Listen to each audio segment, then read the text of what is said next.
Bonjour à tous et bienvenue sur Produplification.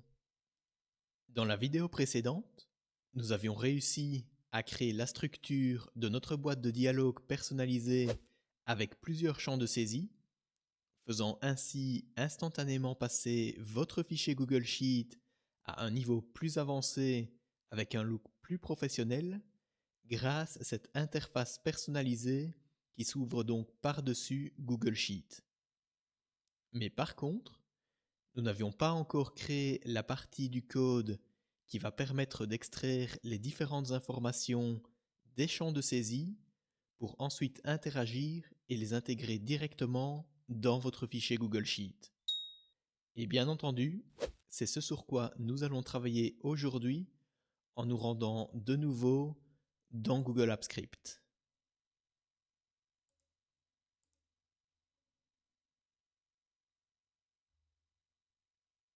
Et ici, on va commencer par s'intéresser de nouveau au script HTML qu'on avait donc créé dans la vidéo précédente, dont vous pouvez retrouver le lien en description pour pouvoir créer la structure de notre boîte de dialogue.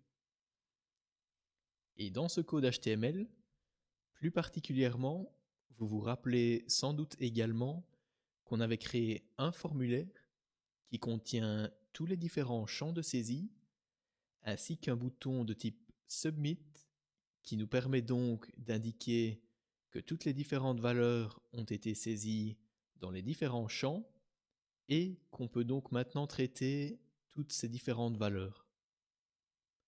Mais ce qu'on n'avait pas encore indiqué, c'est la manière dont on va ensuite traiter toutes ces différentes informations. Alors, pour ça, dans notre balise formulaire, qui est donc la balise forme, on va rajouter un paramètre qui s'appelle onSubmit et dans lequel on va en fait indiquer une fonction qu'on va vouloir appeler lorsque le formulaire est complété et qu'on clique sur le bouton Submit. Et cette fonction, on va par exemple l'appeler getForm et on va ensuite l'appeler dans une section différente de notre code HTML. Et cette fonction getForm, ce sera en fait une fonction que l'on va coder en JavaScript et qui sera directement intégrée dans notre code HTML. Et pour intégrer du code JavaScript dans notre script HTML, on va en fait devoir placer ce code entre deux balises de type script qu'on va placer ici au début du bloc de code délimité par les balises body.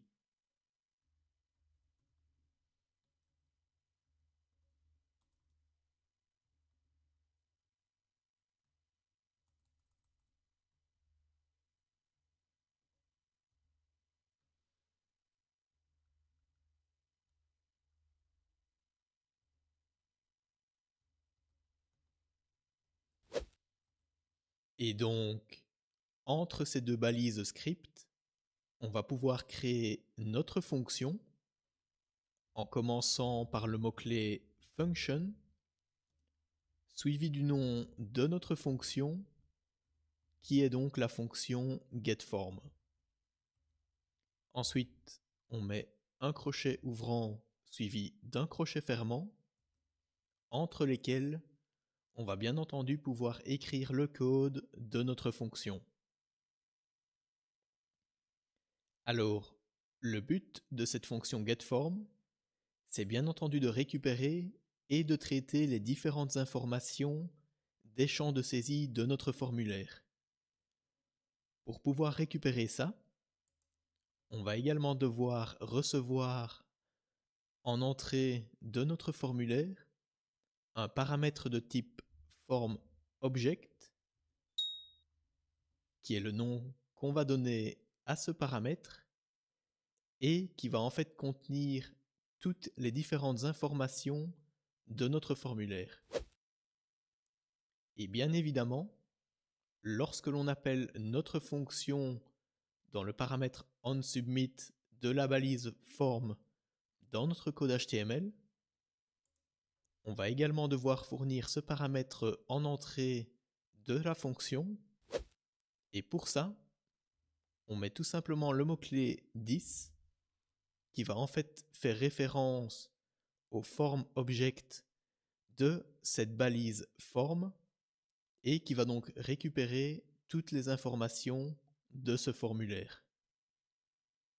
Et maintenant, on va pouvoir commencer à coder notre fonction getForm en commençant par récupérer le numéro de réservation depuis notre formulaire. On crée une variable dans laquelle on va pouvoir stocker ce numéro de réservation et on l'appelle par exemple numRéservation. Et pour récupérer ce numéro depuis le champ de saisie, on repart de form object, on met un point, ensuite on va devoir indiquer le nom du champ de saisie, donc de la balise input correspondant à notre numéro de réservation. Donc si on regarde la balise input correspondant à ce numéro de réservation, on voit que dans le paramètre de type name, le nom qui est associé à cette balise, c'est numRéservation. Ensuite, on met de nouveau un point, suivi de value, pour donc extraire la valeur donnée dans ce champ de saisie, qui est donc le numéro de réservation entré par l'utilisateur. Après ça, on va faire exactement la même chose pour la date de début et pour la date de fin. On démarre avec la date de début.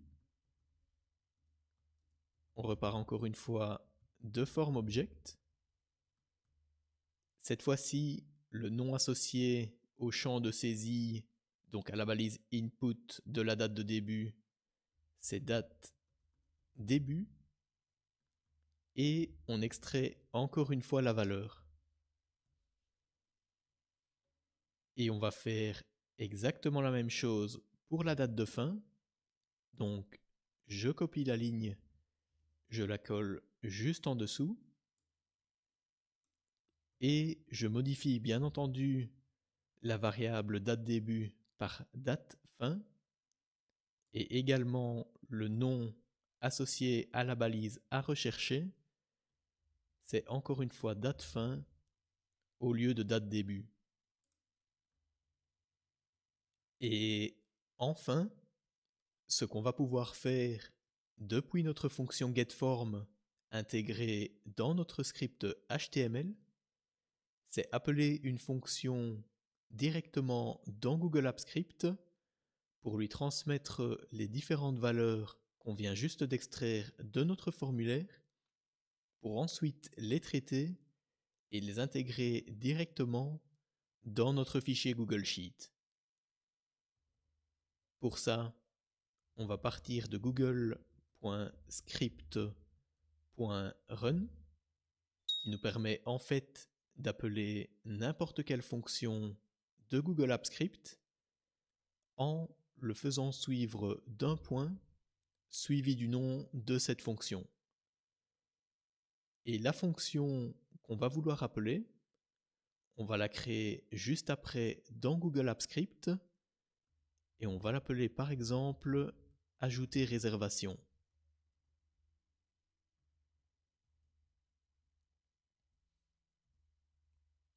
Et bien entendu, en paramètre de cette fonction ajouter réservation, on va fournir les trois valeurs qu'on vient juste d'extraire de notre formulaire. En commençant donc par le numéro de réservation contenu dans la variable numRéservation, suivi de la date de début et enfin suivi de la date de fin.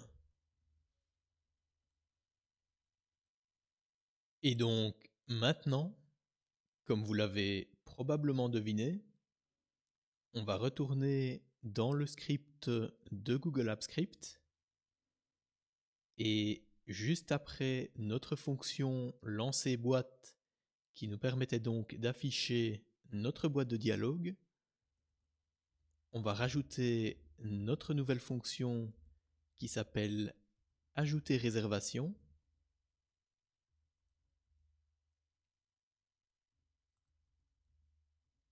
et qui prend donc 3 paramètres en entrée, le numéro de réservation, la date de début et la date de fin.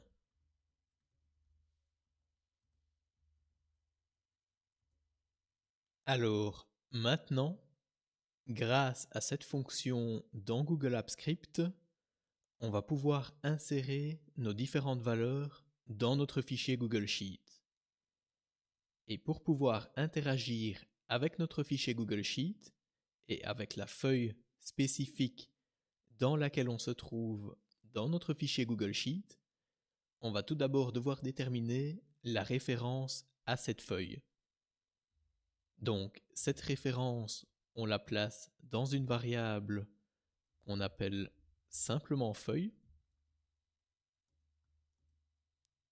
Et pour retrouver cette référence, on va repartir de spreadsheet app.getActive qui nous permet donc d'obtenir la référence à notre fichier Google Sheet et on lui applique la fonction getActiveSheet qui permet donc directement de retrouver la référence à la feuille active. Ensuite, dans notre fichier Google Sheet, on va devoir déterminer le numéro de la ligne sur laquelle on va vouloir inscrire notre nouvelle réservation. Donc, bien entendu, ce sera la première ligne vide dans la liste de toutes nos réservations. Et donc dans ce cas-ci, par exemple, ça correspondra à la ligne numéro 16.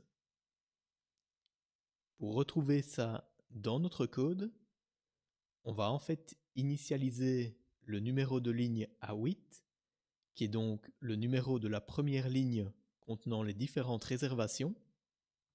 Et ensuite, on va inspecter ligne après ligne la valeur contenue dans la cellule de la colonne A jusqu'à trouver la première cellule qui ne contiendra aucune valeur et qui sera donc vide, ce qui voudra donc dire que la ligne actuelle correspondra à la ligne sur laquelle on va pouvoir écrire notre nouvelle réservation.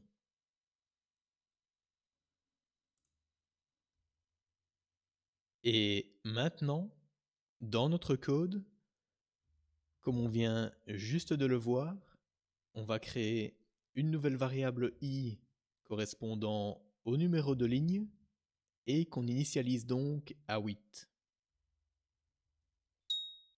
Et ensuite, on va se servir d'une boucle while qui va nous permettre de passer en revue une à une toutes les cellules de la première colonne, ligne après ligne.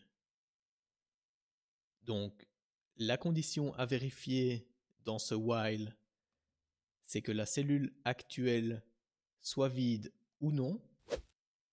Et donc, dans le cas où elle est vide, on va tout simplement arrêter les itérations de notre boucle. Et par contre, dans le cas où elle n'est pas vide, on va rajouter une unité à la variable i correspondant au numéro de ligne pour aller tester si la ligne suivante est-elle vide ou non. Et donc, en paramètre d'entrée de notre while, on va fournir la condition à vérifier qui est que la cellule actuelle ne soit pas vide. on va tout d'abord récupérer la cellule actuelle en repartant de la référence à notre feuille et en lui appliquant la fonction getRange qui permet donc de retrouver la référence à une cellule en lui fournissant en paramètre d'entrée tout d'abord le numéro de ligne qui est donc contenu dans la variable i, suivi du numéro de colonne qui est dans notre cas la colonne numéro 1. Et ensuite, on lui applique la fonction isBlank qui permet donc de déterminer si la fonction, ou plutôt si la cellule, est vide ou non. Donc dans notre cas, ce qu'on veut, c'est que la cellule ne soit pas vide. Donc dans ce cas-là, on veut que isBlank retourne une valeur false, donc faux. Et dans le cas où cette fonction isBlank retourne un false, ça veut dire que la cellule et donc la ligne actuelle n'est pas vide. Et donc dans ce cas-là, dans le code de notre while, on va tout simplement incrémenter i correspondant au numéro de ligne d'une unité pour aller vérifier la ligne suivante dans l'itération suivante de notre boucle while pour déterminer si oui ou non cette ligne est vide. Et dans le cas où on tombe enfin sur un numéro de ligne correspondant à une ligne vide, dans ce cas-là, la fonction isBlank renverra une valeur true, notre boucle while s'arrêtera et notre numéro de ligne i correspondra donc à la première ligne vide dans notre liste sur laquelle on va donc pouvoir inscrire notre nouvelle réservation.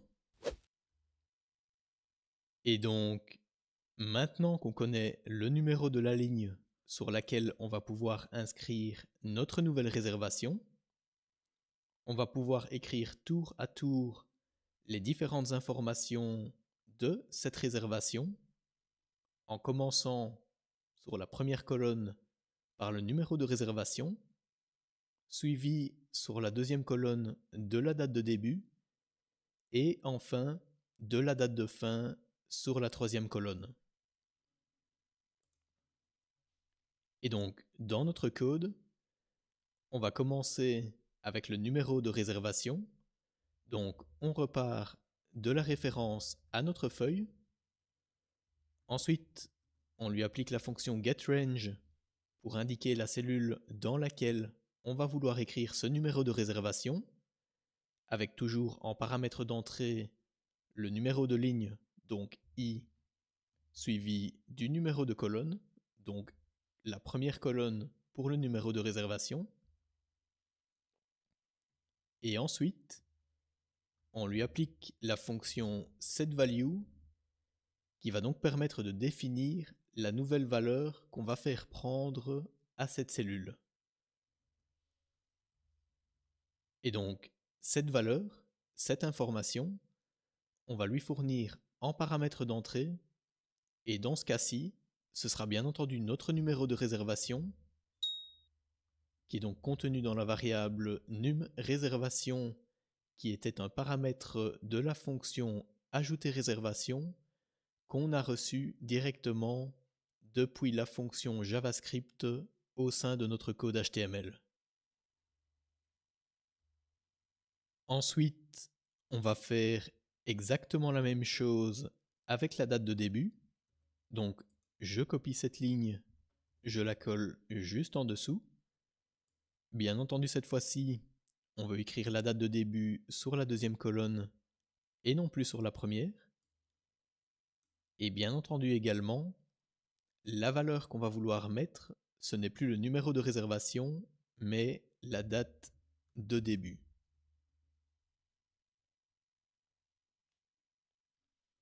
Et de la même façon, on va pouvoir également inscrire la date de fin sur la troisième colonne.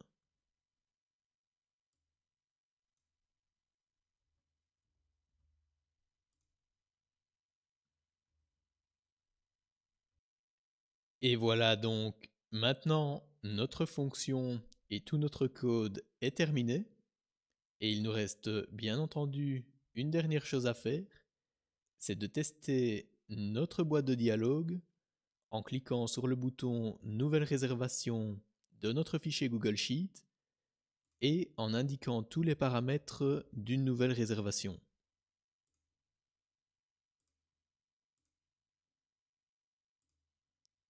Une fois que tous les champs sont remplis, on peut cliquer sur Ajouter